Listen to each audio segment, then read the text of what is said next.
Hello, Riders of the Land.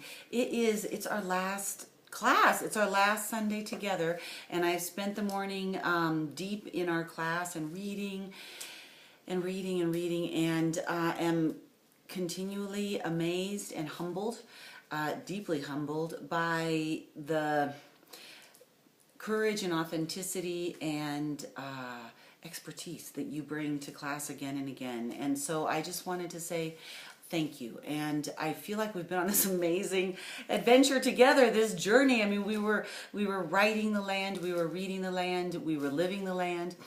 And it just has felt like we were walking the land together. And parts of the journey have been beautiful and smooth, and parts of the journey have been rough. And thank you to those of you who shared with me privately about the rough parts of the journey. And I really want to thank you for showing up at the page and showing up with our community and showing up for yourselves and writing through those rough patches. It just kind of knowing what was happening in people's lives and then reading what you wrote, I was again and again and again humbled and amazed, and I learned so much in this class and leave inspired and so deeply grateful. And so I wanted to share, this was a book that we didn't read in class, but I wanted to share the title. It's The Land's Wild Music by Mark Tredinnick, and he interviewed a number of different writers, including Barry Lopez and Terry Tempest Williams, James Galvin, and shared their understandings of writing the land.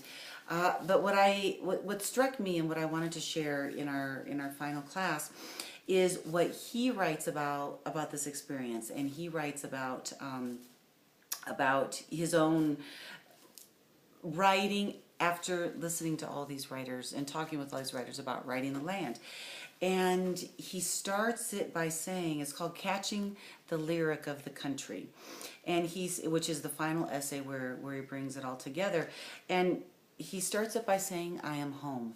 And I read that, and I was really I wanted to read something for our final class that just felt right. That as soon as I read it, I felt, oh, that's it. That's exactly that. That feels like what our journey has been. And as soon as I read that, that's what I felt. So my sense is, from reading your writing and from our community and from private conversations, is for each of us, there is such a sense that when we write the land, we write home. We write ourselves home. And I know that for so many of us in this writing community, that we have absolutely found perhaps aspects of home, whether they're external or internal, through the writing. And so I just wanted to read, this is the conclusion to this book, but it just so reminded me of our class. And so he starts out, I am home, and then he goes, and then he leaves. Up in the place of falling water, Katoomba, the dry is over, but barely, uncertainly. Within the plateau, the creek runs thin. The land has known this before, though. It knows rain will fall again. The rocks remember drier times by far, and the trees, which have been weeping leaves and putting out extraordinary blossoms, have suffered longer arid spells than this. The dry is part of the place, which goes on becoming itself. The place of falling water has gone on falling.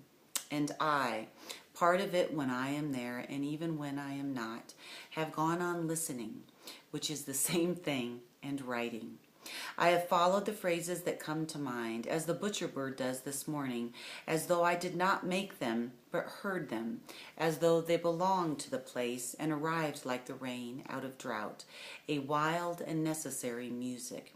I have gone on falling into myself, coming, fragment by fragment, note by note, interval by interval, home. And so I would wish for all of us that we continue to write our way home. writing the land, writing our heart, writing experiences, and writing home. And I am so deeply grateful to have shared this journey with you. And so thank you, and thank you, and thank you.